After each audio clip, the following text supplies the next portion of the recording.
Greetings and welcome. This is Rajiv Makhni on the Cell Guru Show, and I am, as you can see, visibly very excited. These two came out, foldable phones. Yes, Samsung unpacked two new foldable smartphones, the Z Fold 4, the Z Flip 4.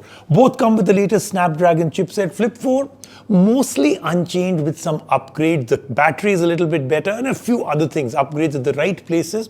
And the Samsung Fold 4 has quite a bit happening, though the battery has not changed much, but both are looking absolutely fantastic. OnePlus 10T, mid-year upgrade from OnePlus. Quite a few hits. In fact, I think it's a great phone. Some people will constantly talk about array alert slider nahi hai.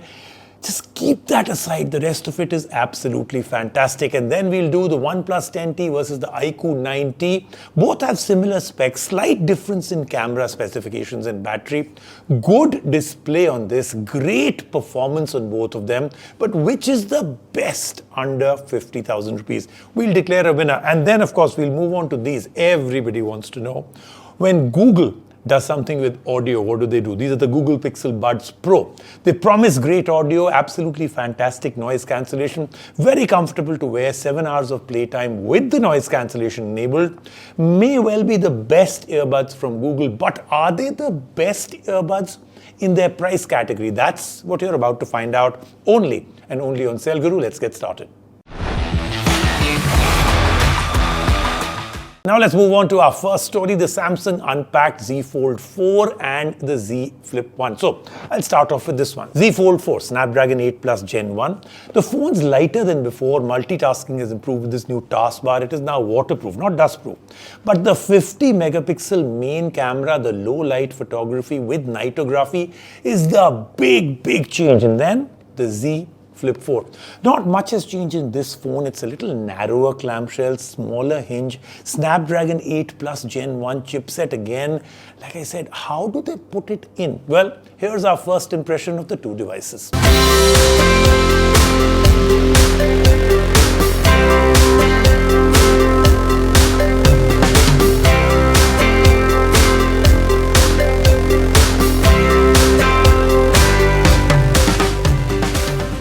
3 years ago, Samsung set the smartphone world on fire by jumping feet first into the world of foldables. What could have been a gamble is now a fixture of Samsung's smartphone future, and with the fourth generation of the Flip and Fold, Samsung makes it very clear that it is here to play, and these aren't just mere tech demos. While the Z Fold was the first, it is the Flip which will catch your eye, and the Flip 4 even more so with its even more compact dimensions. There's a deep focus on making the device everyday usable thanks to the stronger glass all around. Performance too isn't a letdown with the Snapdragon 8 Plus Gen 1 on board. The Z Flip 4 is clearly a flagship with a fashion-forward twist. The compact dimensions of the Z Flip 4 are mostly to do with the completely reworked hinge mechanism that is now 1.2 mm thinner. This has also made the phone shorter and overall frame flatter. Despite that, Samsung has managed to fit a 400 mAh larger battery in the tiny smartphone, bringing it to a total of 3700 mAh. The larger cell combined with the newer, more efficient processor should give the Z Flip 4 all day of usability. Charging too has got an upgrade to 25 watt from the previous 15 watt. Elsewhere, the resolution might not have changed, but the 12 megapixel camera sensor on the Z Flip 4 leapfrogs ahead. It is now the same camera sensor as on last year's Z Fold 3 and has a 65% increase in light gathering capacity, which should dramatically improve low night imaging. But if productivity is what you seek, the Z Fold 4 makes some well-considered moves too. For one, the phone is lighter, making it great for all-day use. Additionally, the dimensions are slightly smaller too. Cameras too get a drastic upgrade with a 50 megapixel primary sensor and small changes that all line up together to make the Z Fold 4 the best foldable yet. And the changes are small because at first glance you might not notice much of a difference in design. What can't be missed, however, are the sleeker bezels. This, in tandem with the 3.1 mm reduction in height, makes the Z Fold 4 ever more pocketable. That said, the screen's aspect ratio has also seen a slight change. Similarly, giving company to the 50 megapixel primary camera is a new 3x telephoto sensor in addition to a 12 megapixel ultra-wide camera. And while that's it for the hardware changes, we'll spot a litany of software additions like a taskbar that sits along the bottom edge. The quick access bar can be customized to enable shortcuts for specific apps or even customized split screen configurations. Samsung's 2022 foldable lineup proves that a phone is more than a sum of its parts, and the seemingly subtle changes lead to much bigger refinements in the user experience. But these are just our first impressions, and we'll have the Z Fold 4 and the Z Flip 4 reviews up on Cellguru very soon. Let's move on now to our other review, our big review, the OnePlus 10T. Now, this is a phone that I actually think OnePlus has absolutely nailed it. Good primary lens. The ultra-wide works quite well also. The macro lens is quite okay also. Similar in design, let me pick it up and show it to you. Similar in design to the OnePlus 10 Pro, Gorilla Glass 5. No alert slider, and that's what seems to be the one thing everybody keeps talking about. Forget it. Look at the rest. 6.7-inch, very good AMOLED display. You can manually adjust the refresh rate, latest Snapdragon 8 Plus Gen 1, powerful performance out here, 3 Android updates, 4 years of security updates, 4800 mAh battery, 150 watt fast charger, price point just ₹1 less than 50,000. According to me, this is an outright winner by OnePlus.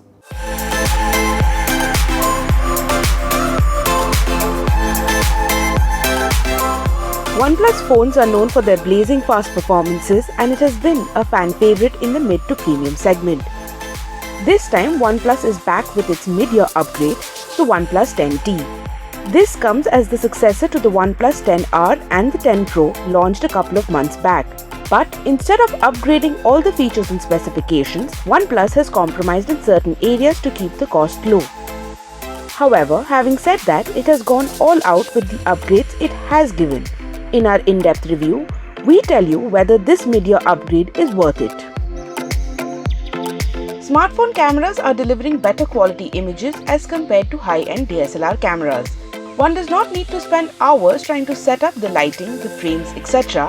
As with the advancement in technologies, smartphone cameras are now capable of handling all this and more without all the paraphernalia. OnePlus does understand the importance of the quality of the camera, and it does try to play catch-up with the competition, but falters on many fronts. It comes with a triple rear camera setup. It has a 50MP main sensor, an 8MP ultra-wide sensor, and a 2MP macro sensor. The 50MP main camera does a great job. The shots have a good level of detail. The color balance is decent and does pretty well with the dynamic range also. With the right lighting, the shots are exceptional. The portrait mode on the 10T is decent under proper lighting conditions. Low light images are grainy. The night mode on the 10T misses out on details and adds a brightness boost. The video capabilities of the phone are pretty good. The shots are stable and there are no jerks. The 4K footage is great with ample details. The 8MP ultra-wide camera struggles to keep up with the competition. The images lack details and the dynamic range is below par. It also makes the images slightly darker than the actual image.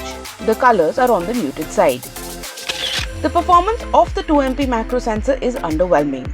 The camera struggles to focus and find the perfect angle for the shot.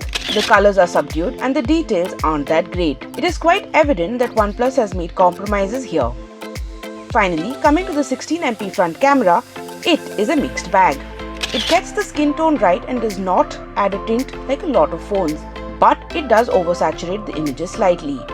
The shots from the front camera have plenty of details but lack dynamic range. The design of the OnePlus 10T is very similar to its predecessor, the OnePlus 10 Pro, with some minor changes. The camera island is not a separate bump, but it is rather part of the Gorilla Glass 5, covering the rest of the back. The phone weighs around 204 grams and is heavy to hold with one hand. We were pretty happy with the flat-edged display as it added to the viewing experience. The phone sports an in-display fingerprint scanner that was not the smoothest. OnePlus has removed the alert slider from the 10T and this left us very unhappy. The glass back also meant that the phone was covered in fingerprint smudges in no time. It is best to use the cover that comes in the box. The phone does not have an IP rating. Coming to the display of the phone, it has a massive 6.7-inch fluid AMOLED display. It supports a 120Hz refresh rate, but since it is not an LTPO panel, one will have to manually switch between the different refresh rates depending on the content you're watching. Thanks to the 10-bit color depth, watching content, movies and shows has been an absolute pleasure on the 10T. The color reproduction is accurate with crystal clear output.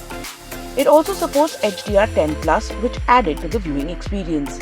The peak brightness is at 950 nits, making it slightly difficult to use the phone outdoors.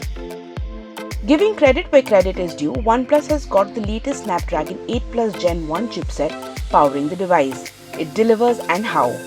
The phone did not heat up while playing Call of Duty with maxed out settings. We even had the 120Hz refresh rate enabled. We saw no frame drops or lags.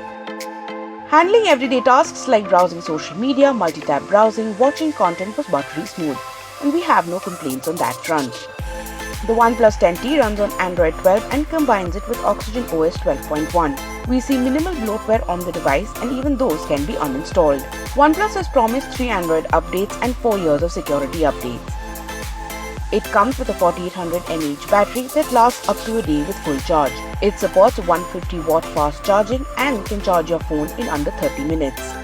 We would have liked to see a bigger battery to support the powerful performance. Having said that, the 150-watt charger makes up for that. With the 10T, OnePlus aimed to be an all-rounder, ticking all the right boxes. However, the performance of the camera is underwhelming.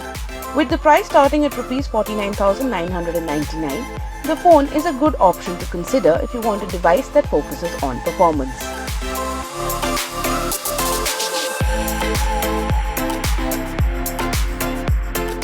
Let's take a quick break right now. When we come back, lots more happening on the Cell Guru Show.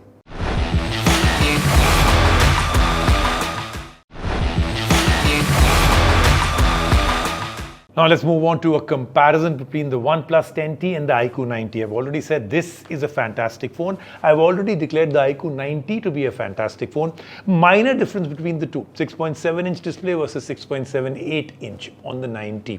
Same Snapdragon 8 Plus Gen 1 chipset, both powerful phones, triple rear camera. 10T has a 50 megapixel plus 8 megapixel plus 2 megapixel. But I have to say the ultra wide, I think the iQoo does a little bit better. Again, the overall thing that 9T has 50 megapixel plus 13 megapixel, but that has a telephoto lens. So that is where I think the big difference comes.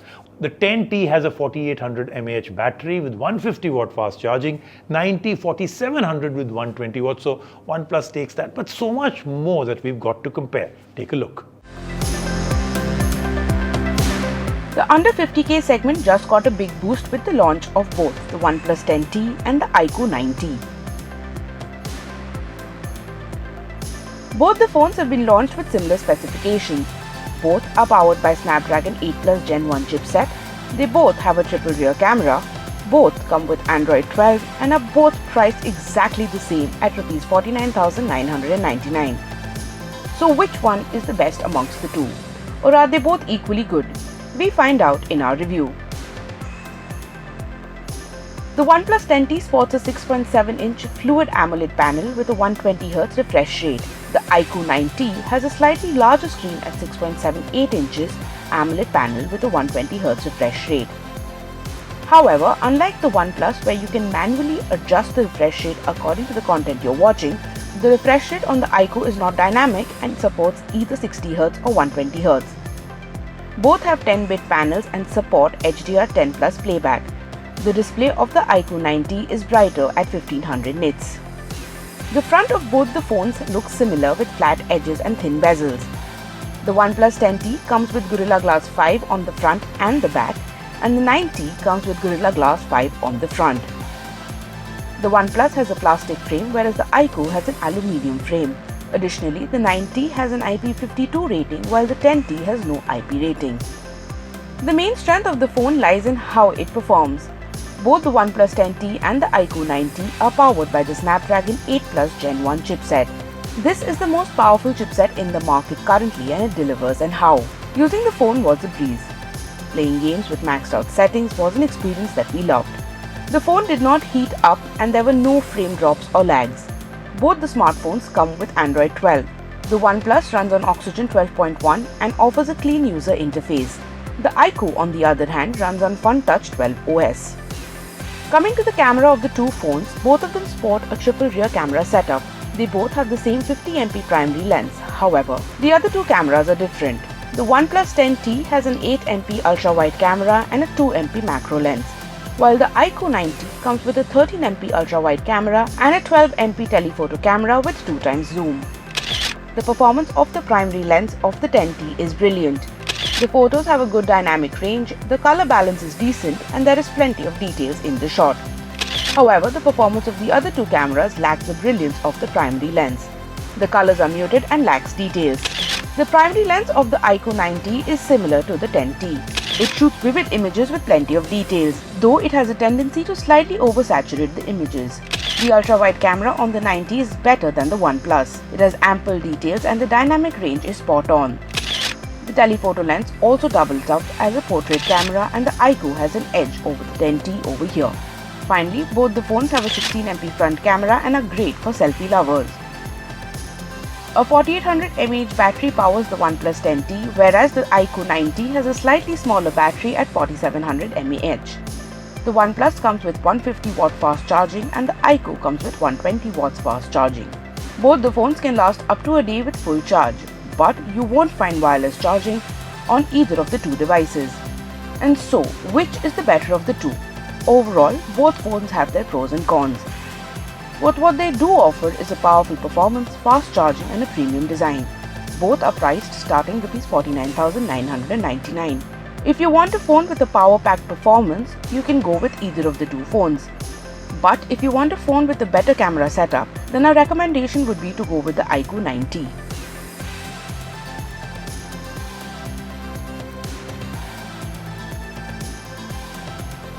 Let's move on now to our review of the Google Pixel Buds Pro. I went to the Google store there in New York and we saw this out there and we were like, wow, and it is here with us right now. So Google is creating quite an ecosystem to go with the Pixel phones. These are very comfortable to wear. The case has an IPX2 rating, while the buds come with IPX4 rating. Gesture controlled, brilliant audio quality. I loved it. Good noise cancellation. You can connect up to two devices at the same time and seamlessly. You don't have to struggle with it.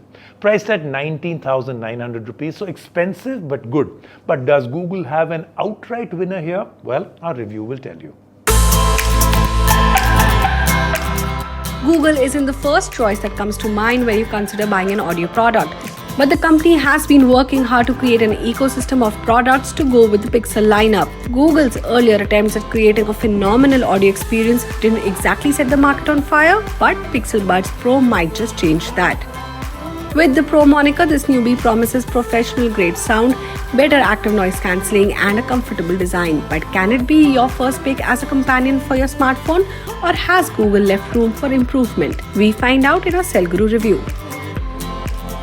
The package of the Pixel Buds Pro is straightforward and includes a set of 3 silicone tips. This works in tandem with the built-in feature that helps you gauge how good a fit you have. While the buds come in various colors, the case comes only in white. Now has IPX2 rating and the buds come with IPX4 rating, which means it is secure to use them even in rain. The Pixel Buds Pro don't stray far from the design of the regular Pixel Buds, but don't have a wingtip, which makes them a bit smaller and a bit more comfortable to wear for long hours. You might, however, want to be a bit more careful when taking these out for a workout. The Pixel Buds Pro is touch sensitive for gesture controls. You can swipe up and down to control the volume, double tap to skip, single tap to play or pause, and hold down to toggle the ANC.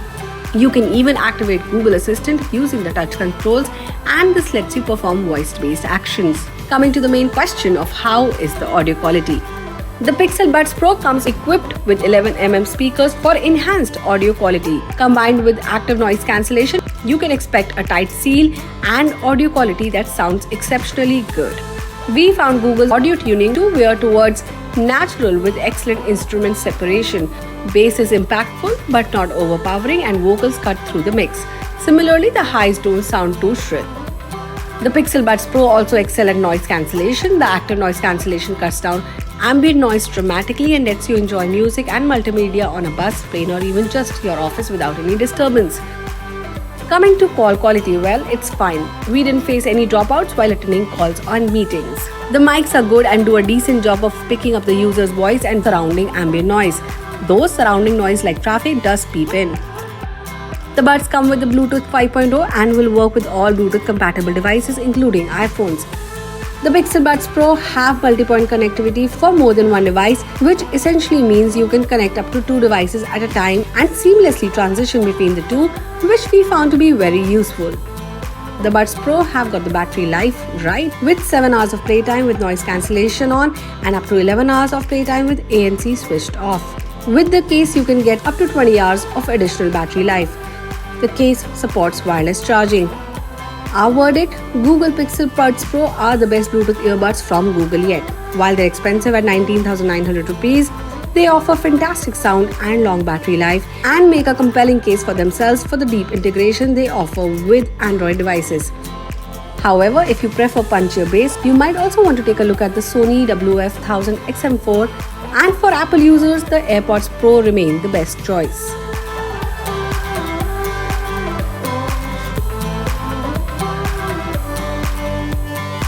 That then was our Cell Guru show for this week. We've got a great amount of fantastic things to review next week. Do join me, Rajiv Makhni, on the show.